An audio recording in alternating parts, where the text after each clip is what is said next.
Life isn't perfect, and neither are we. Nope. But we know how to face our fears And have some fun.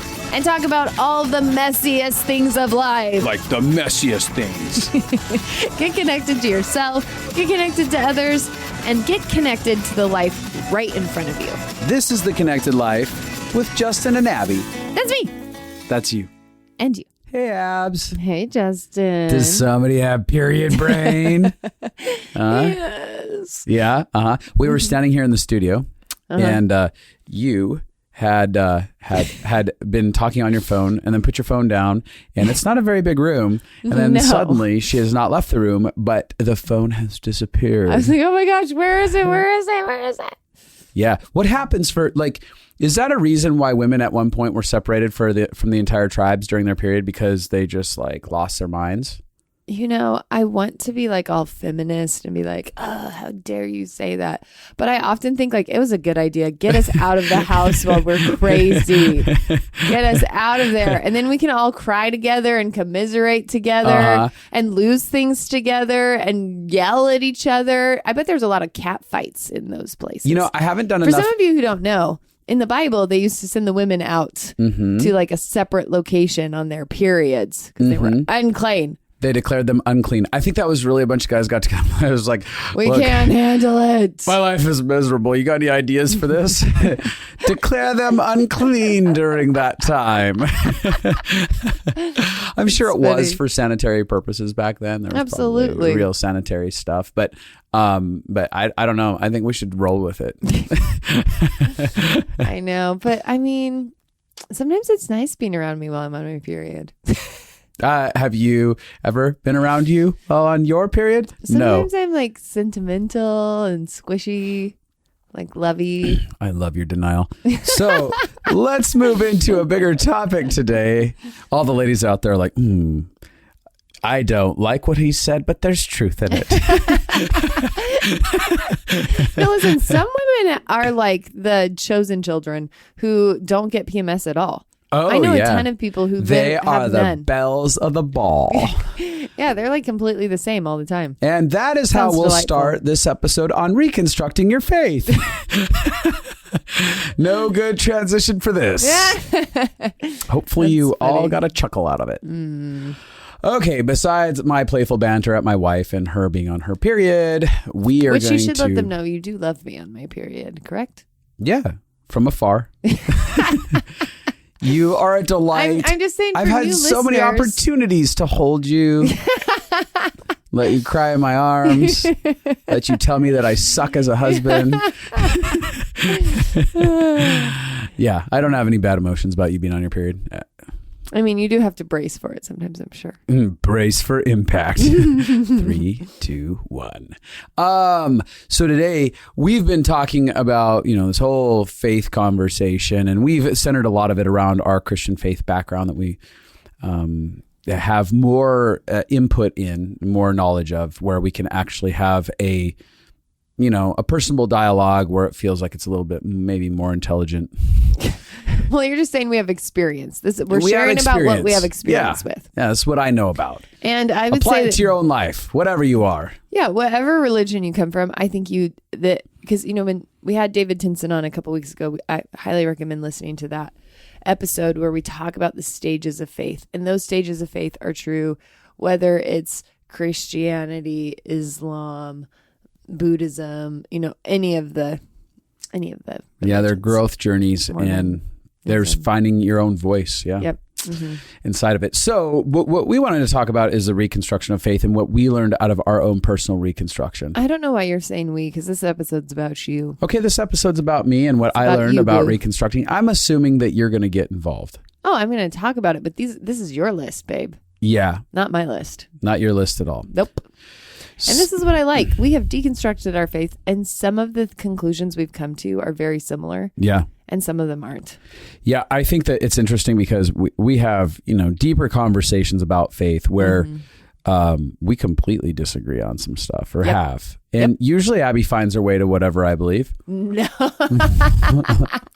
She sees the truth eventually. No. So, but... so we're going to talk about kind of you went through deconstruction for years, questioning, asking, like, why don't you give a summary recap for people who are just joining, who haven't heard the whole series? Yeah, I mean, that's a lot, but maybe you should just go back and listen previously, guys. No, I just mean, okay. The whole point is I grew up inside the faith institution of Christianity, and I really got burnt out inside of that process. There was a lot of hypocritical stuff that I saw, a lot of control. There was little room for questioning. And at some point, I was over it all. And I wasn't over God necessarily. I was over the institution. For a season, I had to be like, I don't even know if I believe in God. I don't know what's true. But really at the core of me, I was like, no, I had God encounters. I had experiences with my Creator that were genuine and real to me since I was a little child. But when it came to how that was practically being walked out and lived and experienced, I was having a lot of struggle inside of that. And because I really disagreed with a lot of what people had to say, because it didn't feel like it aligned with the value of love that I saw inside of the scripture, and that I longed to see manifested inside of my life. Yeah.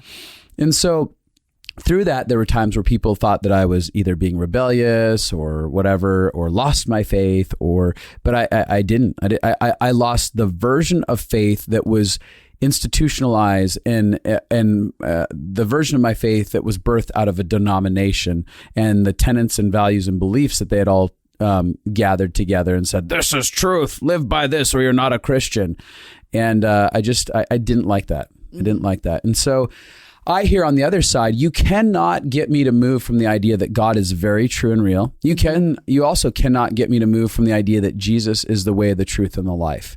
And that's something that I want to say, not because I need to preach that from a mountaintop, but I've had an encounter with a Creator that who Jesus is, who he's been to me, has completely freed my mind and my heart. And he's been the only, I would say, like a lighthouse that's pointed towards the idea that love is freely given, that we do not have to work to get towards God, that it is an invitation for all humanity, and that there's not a list of accomplishments that I have to have in order to be special, to be close to God. That's the only, from any of the research that I've done in my light research of all the other religions, there's only this Jesus who has loved me, been there, and been true to me. And I only say that because the idea that, like, this is the only one where it's not based on performance. It's not based on performance. I don't have to pay a price to get to God. It's about God paid a price to get to me. I don't have to do anything to earn it. So for me, I'm like, I'm in. I'm sold. But I spent years saying I will not preach or speak about the goodness of God until I believe it's true. I will not talk about the idea of Jesus in any way, shape, or form, really, generally speaking out loud, until I really start believing, like, hey, is this real to me? Yeah. So, well, and I'd like to say that also you've been on a journey, because there's a lot of places that you really did believe God was real, and then you had a lot of pockets of deep, deep pain, enormous where you would pain. Be like, I don't know that you're real.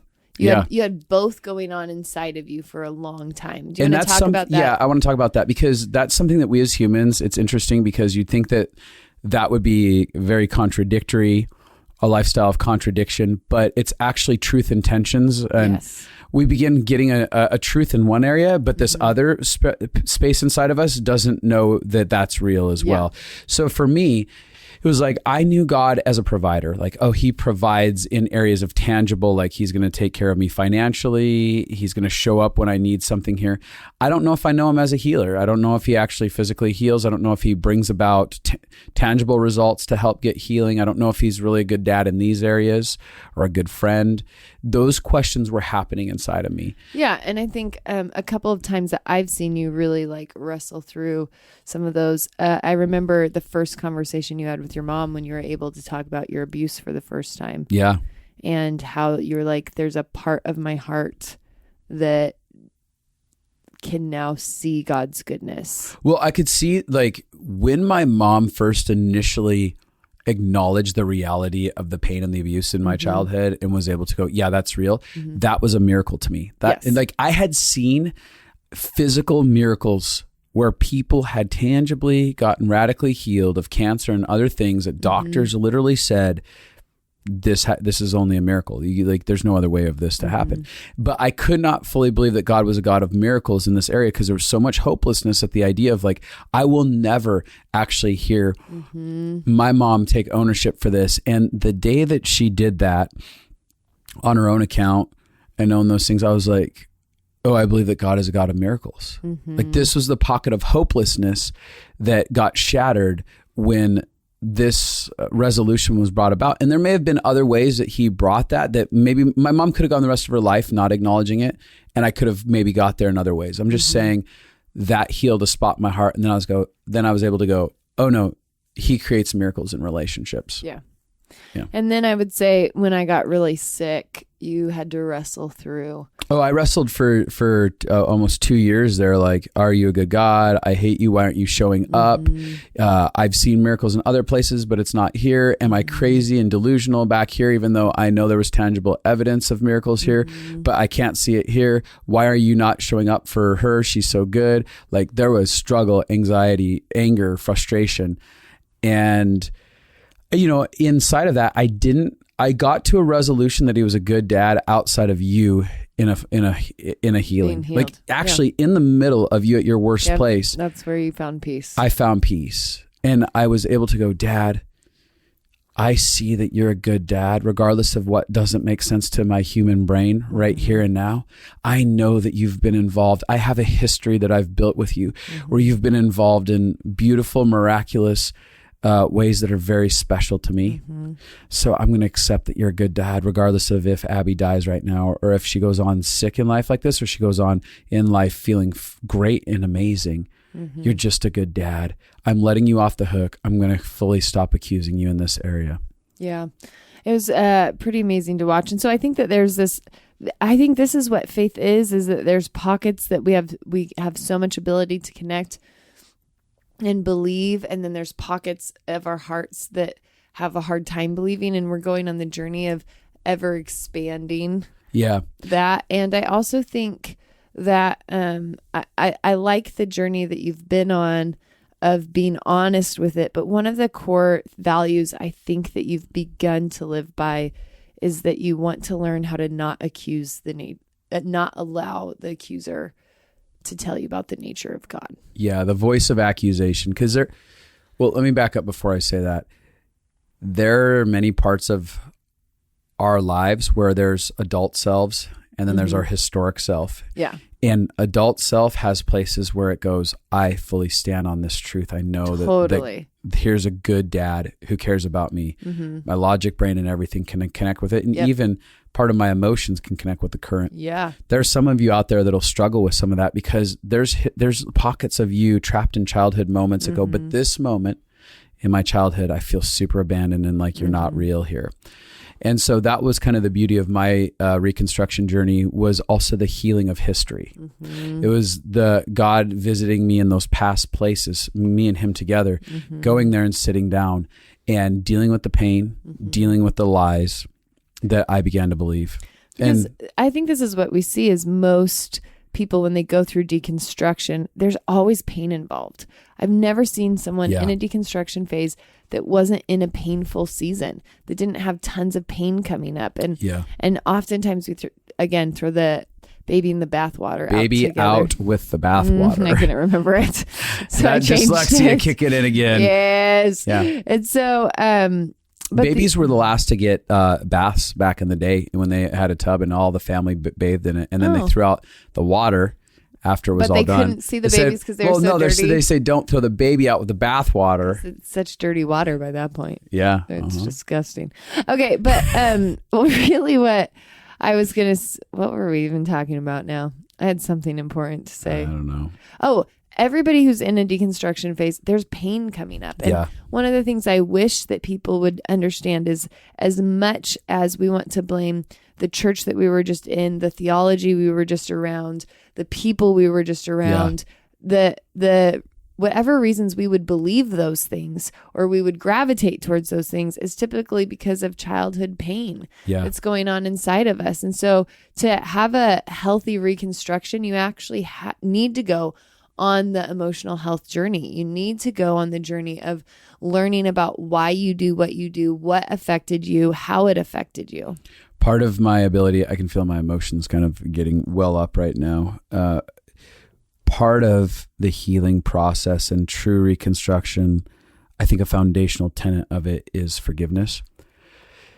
For me, I had to forgive other people, and I forgave God. And yourself. And myself, yeah. There was those accusations against self, God, and people.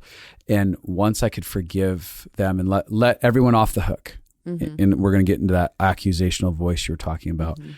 Once I could let everyone off the hook, I didn't have to hate people or institutions to self-protect any longer. I'm like, You've been forgiven. I don't have to hate or keep my guards up anymore in unhealthy ways. Yeah, but I can still have healthy boundaries. I can have healthy boundaries, but I don't have to have these guards, which are, I don't believe in God. I don't believe in you. I hate everyone. I hate everything. I'm bitter and resentful. Yeah. That's all gone. And then I can peacefully engage God and find God outside of the myriad of lies and mess that was inside that pain. Yeah. So you talked about the voice of accusation. Like there is a chomping voice of accusation that's like, God doesn't care. People don't care. You're all alone. And I stopped accusing God. Part of my reconstruction phase fundamentally was, I will not accuse you anymore for the failings and the messiness of life, our free will, people's free will and how they choose to behave. And I will not hold you accountable for the darkness that the voice of accusation perpetuates. Yeah, which I think is really good. I think the voice of accusation from the very beginning of the story was trying to accuse God's nature. And accuse us of not being enough. Yeah. And so we're talking about in the Garden of Eden, we're talking about in Genesis in the Garden of Eden, and there was this entire moment where the accuser, the serpent, comes and says, God doesn't want you to be like him. Yeah. He doesn't want you to eat this fruit because then you'll be like him. He doesn't want you to be like him.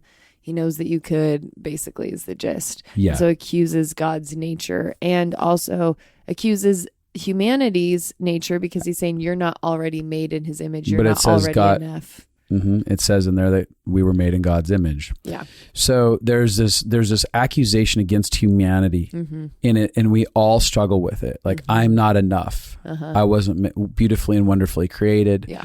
And out of that, it begins to chisel away at our personal identity. And out of that comes a destructive nature where we make destructive decisions that create pain. Yeah. So I stopped allowing people to be villains, and I've tried to. I've been progressively on that and stopped making God the villain. Yeah. Yeah, you've worked really hard at that. And for some of you out there, if you've never gotten angry at God, that's also a beautiful process. For me, that's been an important, and that feels very much like David in the Psalms. And this is, again, why I love the faith that we have, because you're not allowed to feel negative emotions about all of the other gods. Like there's a lot of religions where you just need to do everything right and be happy. And I think that there's a beautiful gift in the relational aspect with God where he can meet us in our anger. He can meet us in our pain. He can meet us in our questioning. Right. He loves the truth of that because authenticity. It's an invitation for relationship with him, even if it looks messy. Yep. So you made a list of core values that you have walked away out of questioning a lot of things and deconstructing. And I'll give, you're going to say that these are the things you think you'll hold on to for the rest of your life. But I will give a disclaimer that everything has changed. So it could change. Yeah. In the sense of like, just publicly, I like to say that when we're doing things, but I do think these will be your core values for most of your life. Yeah. I mean, yeah. For maybe all of it. This is what I hold strong to now after a lot of sifting. And you've held strong to this for a while. Yeah. Yeah. Number one, pretty plain and simple, institutions will fail me. Plain and simple. Any institution you participate in, if people come to be part of Justin and Abby's world where they're all emotionally healthy, yay! No, I am going to cause a shitstorm in your life somehow, way, shape, or form based on either your expectations of me or my failings as a human being. There's going to be a mess. You're going to be sad. You're going to be frustrated at some point. And that's just part of life. There is no perfect institution. No. I think a lot of people Because there's keep no perfect fantasizing. people. We're all messy. Yeah, people keep fantasizing. No, this place will be the place that everything is right. And then they get a lot of disillusionment and they get really discouraged and they get hopeless. So you can either participate, whether it's a political party or it's a Knitting religious club. party, a knitting club. You can just participate going, there's going to be a mess here at some point and there's going to be problems. And this isn't the perfect, happy place. You know, it's going to have its stuff. And when you adjust your expectations going into things, no matter how wonderful they are, you can have grace and kindness and peace and resolve inside of you when the storms hit. Yeah, absolutely. You know, another big one for me is leaders are not God. So, you know, for me, foundationally, it was always whatever the leader says. I guess I don't believe that. I'm a horrible person. I disagree with that. And also when leaders would give me input, I could shame spiral. Yeah. Because I gave them way too much authority. Yeah. I have a value for other people's input, and they don't necessarily have to be in a leadership role as far as my title is pastor of this church. Totally. I have seen a lot of pastors of churches that are complete bumbling idiots. And I say that with all due respect. You can say anything as long as you say with all due respect. That I'm like, no, it's terrible. They're destroying everyone. And so, but to me, my heart is very tender to people who are on a journey of connecting to the law of love and feedback from that. I'm investigating, and those people can be younger than me. Yeah. They don't have a title. They can have especially that innocent, youthful wonder where they're like, why do you do this? I don't get it. And I'm like, oh my God, they just called something out. They don't even know it. I need to look at that. And so I have a value for that. Yeah. And because of it, I have a lot more peace that leaders are not God, because when they disagree with me, I'm like, oh, it's fine. You can disagree with me. Yeah. I mean, I think this is like a really hard balance. It's another truth and tension, how to allow people to be in your life and to influence you and also not allow them to be God to you. Right. Because I think like there's a lot of ways that I've opened my heart up to the leaders in my life where I feel really covered by them and I can feel lots of grace in my life because of that. Yeah. And then there are a lot of areas that I have to make choices that are different than what they would say or do. And so there's this back and forth. There's been seasons in my life where I had to trust other people more than I trusted myself.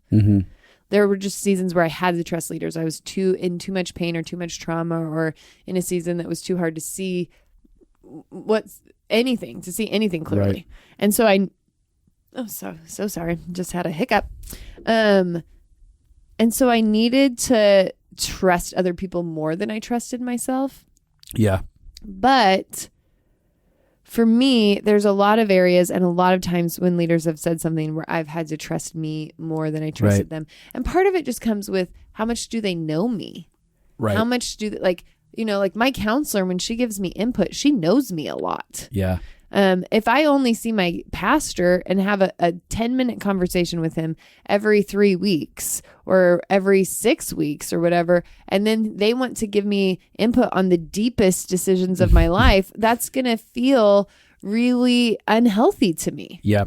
And so I want to always listen. I'll always weigh what somebody says. I'll think about it. I won't have a screw you, you don't know, because I always want to see if somebody's seeing something from an angle that'd be valuable. Yeah. But ultimately the belief is that my leaders are not God. And I think throughout history, people have deified pastors. You speak on behalf of God, so I can't hear God for myself. I can't make a decision with God that is different than what you're saying. And that feeling of being limited traps us. Yeah. And that happens with leaders in general, whether they're political leaders, leaders inside of work environments, where we get into a hierarchical structure where it's like, well, they have a position or a title that's quote unquote above me, rather than a relational title, which is friend, companion, and acquaintance.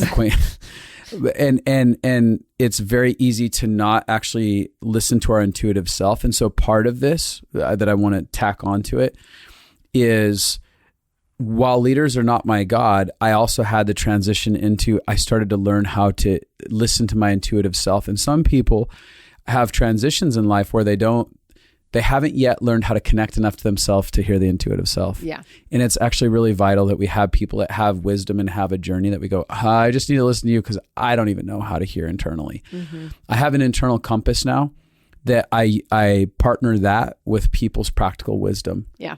And those are where I make my decisions now. Yep, absolutely.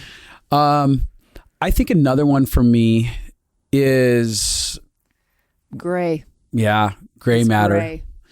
Life and faith is a lot of gray matter. I no longer live according to the rules.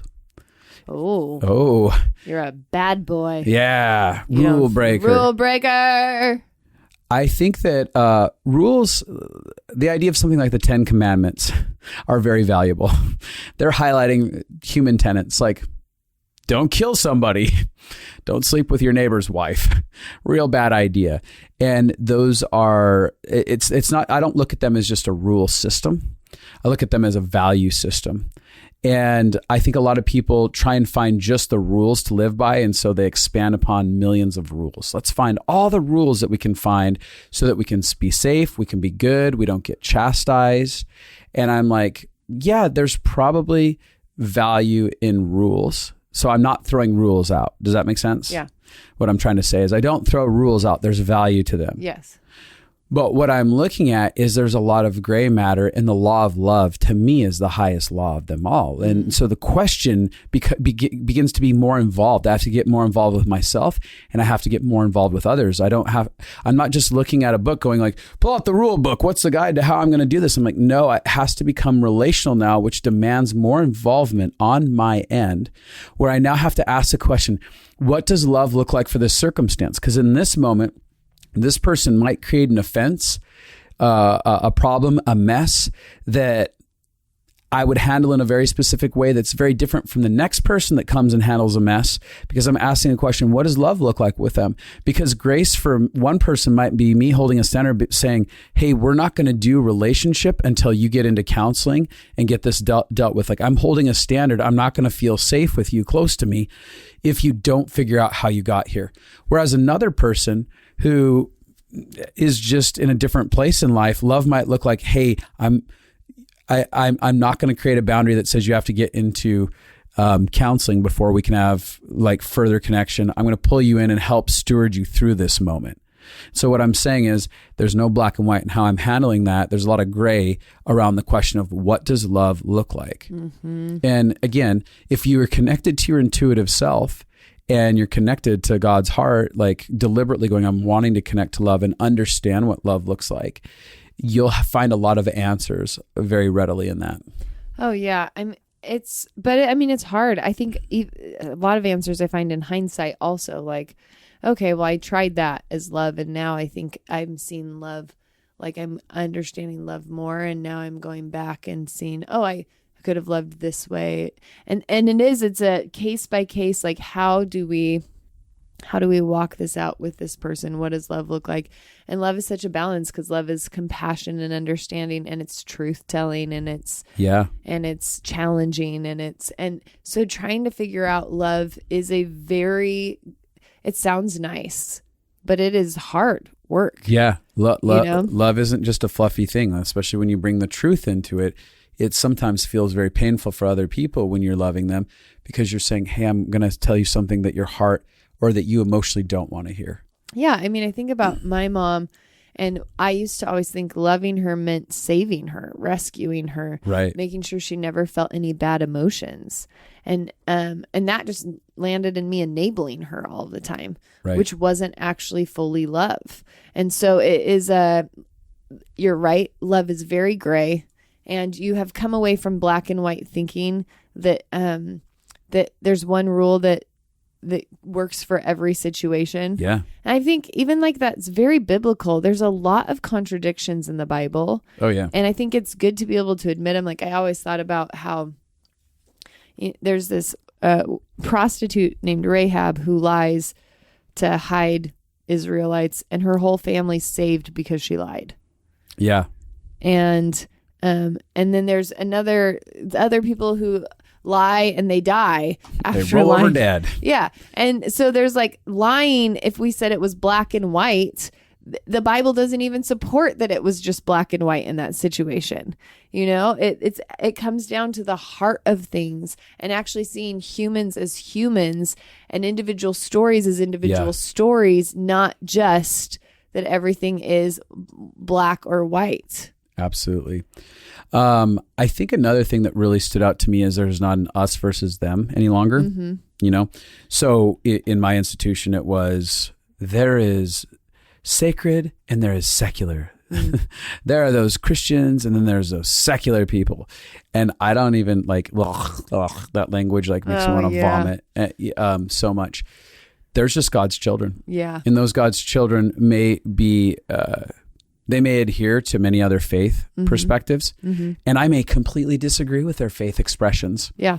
And I may look at their life and go, nope, not for like me. that I don't like it. lifestyle. I don't think it connects to love. I don't think it connects to a higher truth, but that's still God's children. Every one of them are in God's family. You're not separate from them. No, we're all just You're not kids. better than them. We're all just God's kids. And I don't have the market cornered on truth. We are all evolving towards a truth of love, hopefully. That's the invitation that's out there for all of us. Yeah. And I don't know what each person's discovery is like or how that works out for each of them. But and us versus them creates elitism. Yes. And that's why for me there's not an us versus them, because there's no hierarchy with God. Nope. When you look at Father, Son, and Holy Spirit, they're in perfect union. There's no hierarchical structure. They're submitting to each submitting other. They're to one preferring another. each other. They're loving one another. And that's the invitation to humanity, even, is humanity has been brought into that. Like, no, we're allowing you to participate. God actually submits to humanity because God gave us the earth and dominion over the earth and says, I'm going to submit to your will. I'm going to allow you to have your will be done on this earth as you choose to allow it to be, as you choose to have it done in your free will. Yes. God doesn't have to do that, but allows that and says, go ahead. I'm going to show you what it's like to participate with me and be free. So for me, the elitism has to be eliminated, and I don't like it. So, and I don't like it. And I don't like it, period. Yes. I think another one is it's not my job to get someone to a certain belief.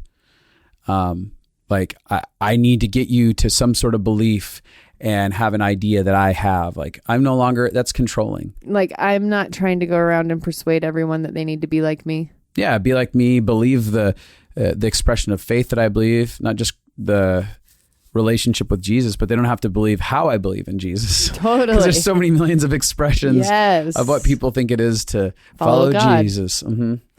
I'm just not out to convince people of stuff. I am authentic and honest. Like, we've been in this faith series of like, this is who we are. Yeah. Take it or leave it. We're inviting you into these intimate places of our life and we're sharing it with you, but I'm not here to convince you to take it on. No, you're very non-controlling in that way.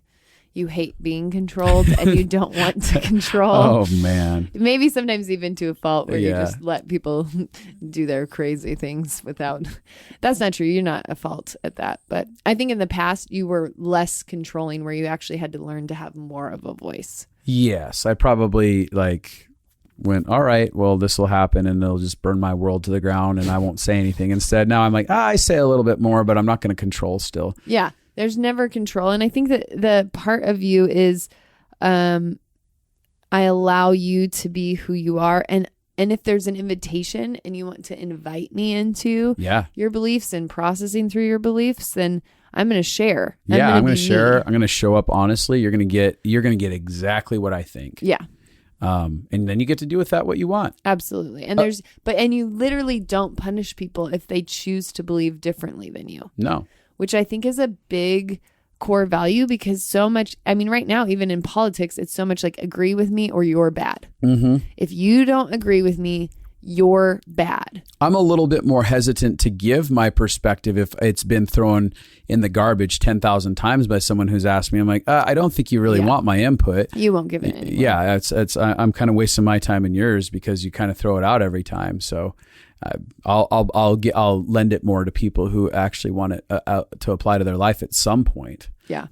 I'll stick in for a while and then I'm like, all right, but that's not punishment. I think another thing that's really valuable to me is truth is consistently being revealed. Mm-hmm. That's something. So like we're growing and learning. We're growing and learning, and the evolution of that inside of like the fact that my truth is consistently growing and being revealed. I don't have the market, I haven't cornered the market on truth. You're not like, I know everything. I know everything. You should follow this everything is how you I have say. to live your life. Yeah. I'm like, this is how I've lived. This is what I've experienced. I really hope it's helpful for you. Right. So really what you're saying is there's a lot of humility. I'm pretty humble.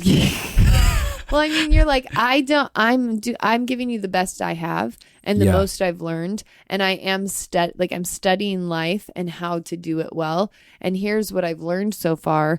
And there's a lot that I don't know and that I'm still learning. And there'll be moments that I look back on things that I've said and I'll say, hey, I'm sorry, that probably wasn't the best advice. Sure. It's the best I knew at the time. Absolutely. And here's where I've grown, and here's some more input on that as well. And because of that, then I don't think that I'm better than other people. Yeah. Do I get really aggressively frustrated when people do things that are very harmful towards others based on their belief system that they have? Yes. It's not that I don't have emotions. Yeah.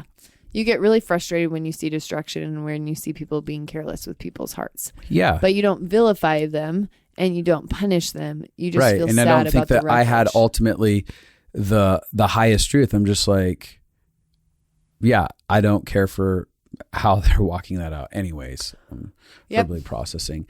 The next truth that you have found.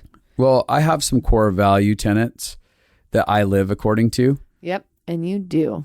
What were you going to say something? Yeah. Just that you're talking about in your restructure, you've found like, what do I want my core values to be? What do I want to live out of? What do I want to grow towards? Who's the person that I want to become? And these are some of the ones that you have connected to. Yeah. So for me, biblically, I'm going to read this scripture because this is something that I pulled out and looked at and go, okay, I'm going to weigh my decisions, my actions, my growth, all according to this. Galatians 5:22-23 says, but the fruit of the Spirit is love, joy, peace, forbearance, kindness, goodness, faithfulness, gentleness, and self-control. Against such things there is no law. And so really the idea is you can live according to rules and law over here and try and just do all the right things, or you can actually engage a lifestyle of living that's no longer about living according to some law, but it's actually a lifestyle of engaged relationship that fundamentally at the core of it is love, is healing. And so I'm always looking at my life going, okay, how did I handle that? I totally shit the bed with Abby. I was not kind to her. I was harsh in my response. I want kindness to be formed inside of my life in this space.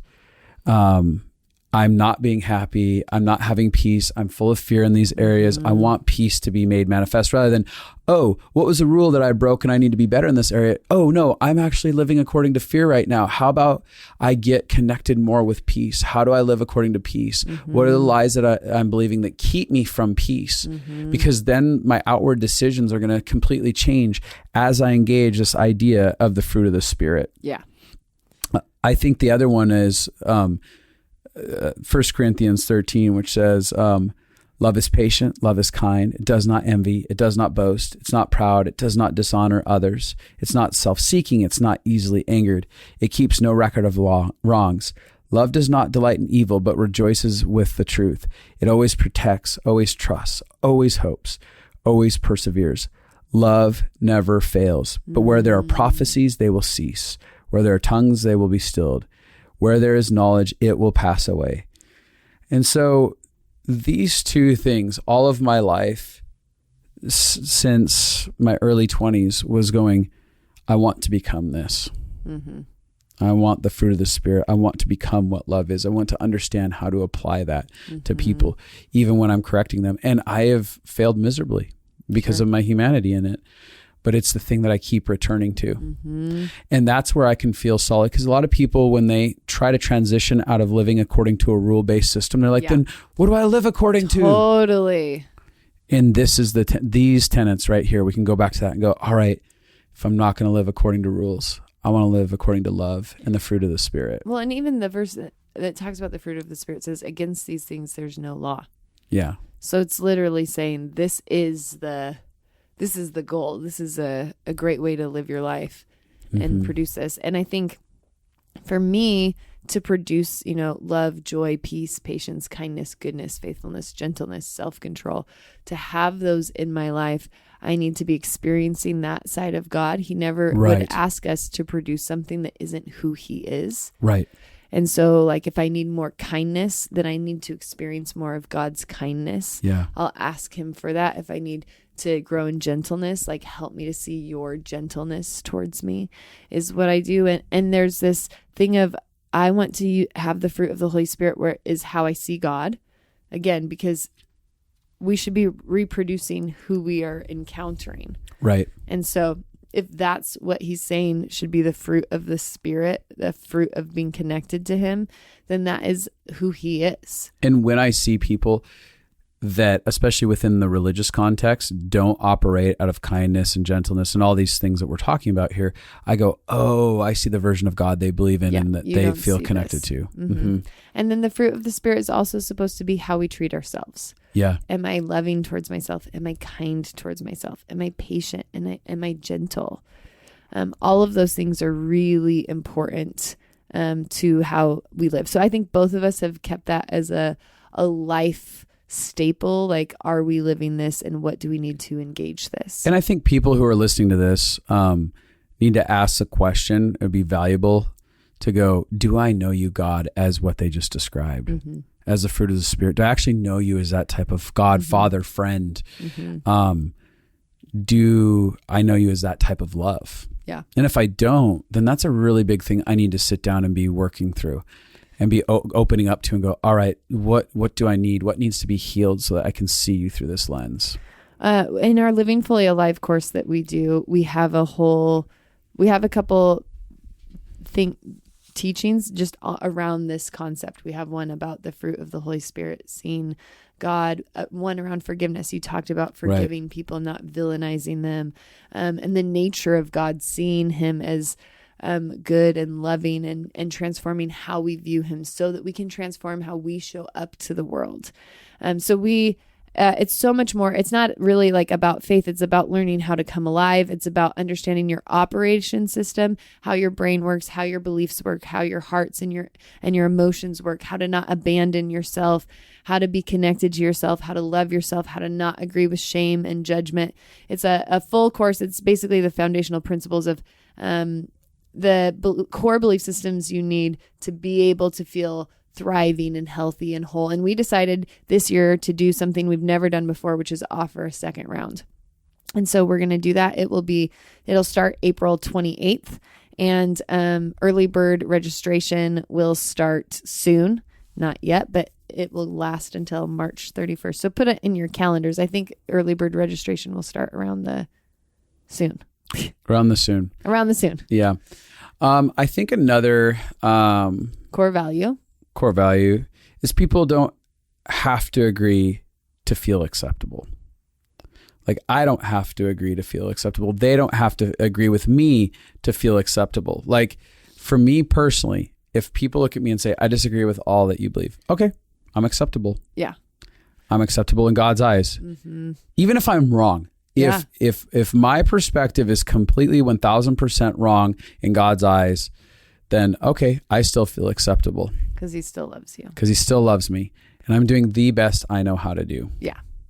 And the reason that you're saying that is because if you feel like people disagreeing with you means you're not worthy, or that God doesn't love you, or any of that stuff, then you'll be enslaved to people and people pleasing and institutions your whole life. And you'll get angry and you'll grow resentful at them. Yep. And so people's disagreement is no longer a value assessment, or their agreement is no longer a value assessment either of me. Yep. So when someone says, I agree with you, I'm like, that doesn't make me feel more special or more accepted. Cool. I'm glad that we like have something that we can talk about together. Totally. But you can disagree with me and I feel fine. I think probably one of the last ones for me is, everything we do is unto actually an eternal life. So to me, this world is just a gift of discovery. Like there's parts of who God is and parts of who we get to become inside of the earth space, the best way to put it, that is unto an eternal experience. Like everything I'm doing here is building something. Yeah. So I don't look at it as, how do I put this? I don't look at my decisions as some momentary experience. Yeah. I'm looking at each relationship. It has this longevity to it. I have eternity in the back of my mind. What is this forming inside of me? What is this potentially forming inside of them on my exchange with them? How am I loving them in a way that will deposit something for their eternal experience, for a space outside of earth? How is the fallenness of this world here meant to reveal love in even a greater capacity and dimension that I could have never seen if I was in the presence of love since the get-go? Like what kind of understanding am I getting to grab hold of in this space where people can engage destructive measures?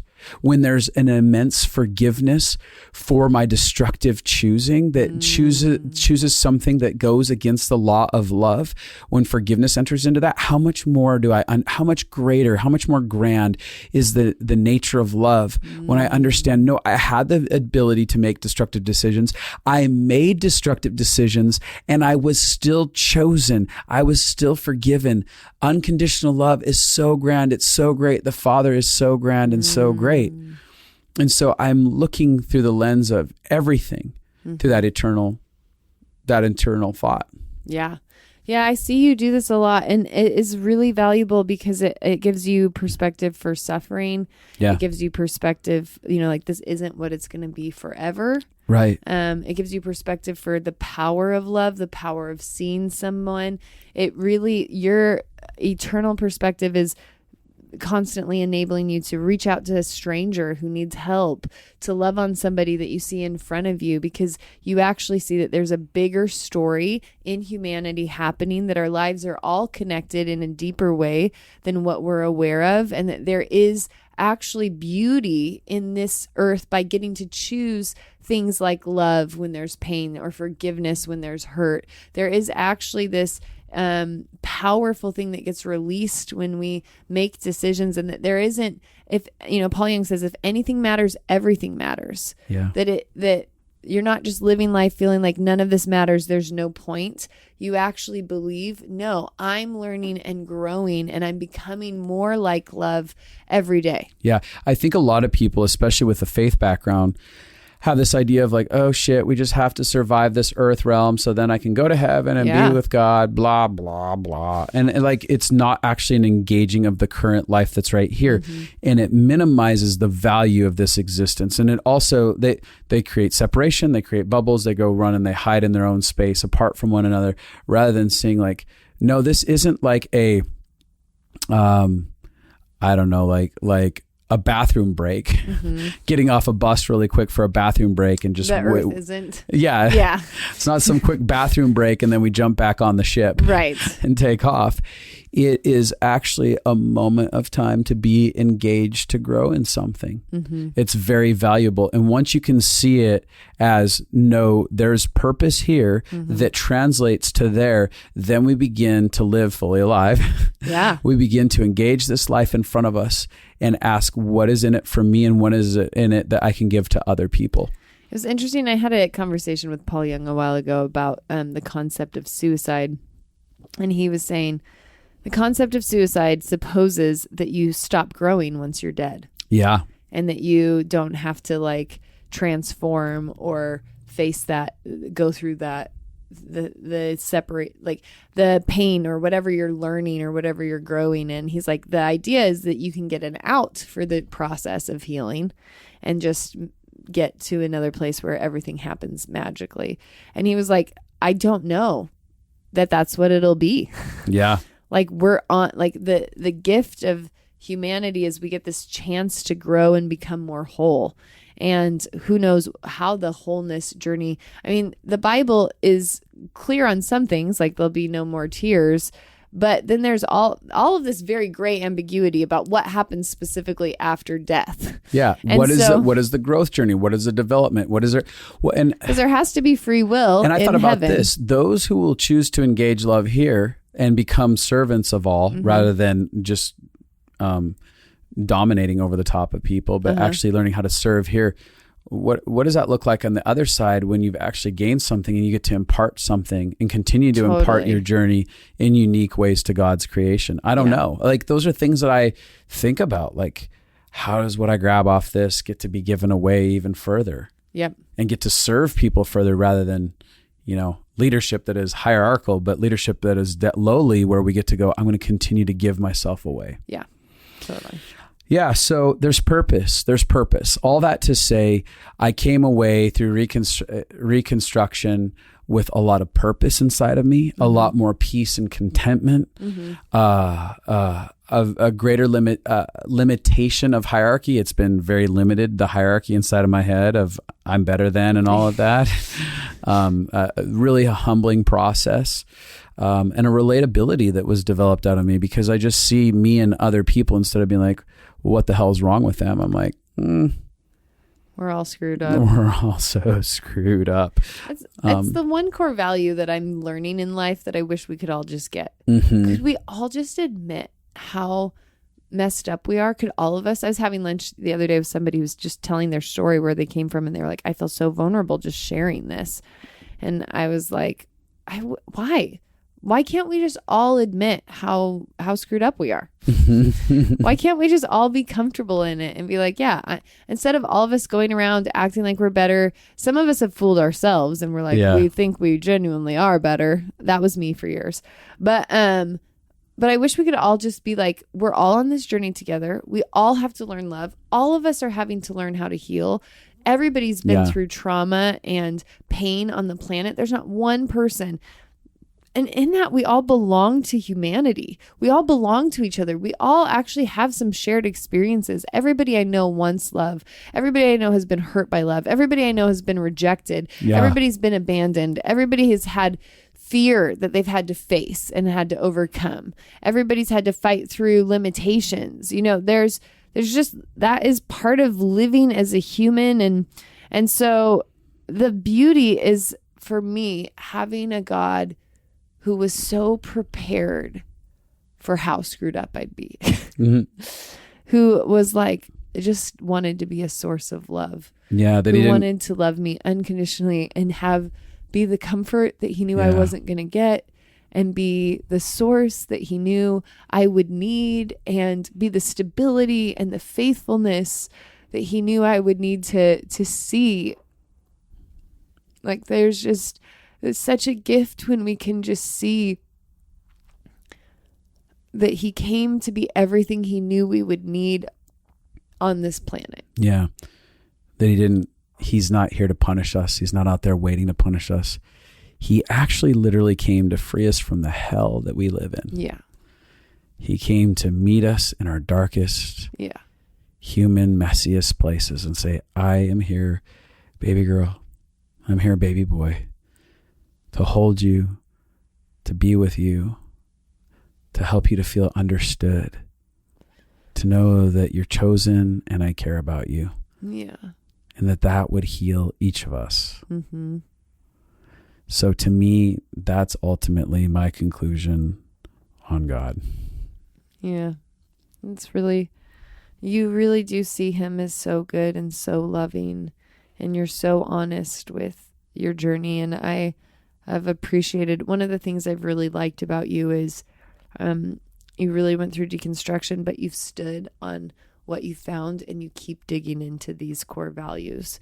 So you believe them more now than you did before, and they're growing and becoming a part of you. Yeah. Where I really believe, in however many years, people will know you and they won't have had to hear this. They'll just know that that's how you live your life, because they can feel it and experience it and see it through all that you do. Yeah.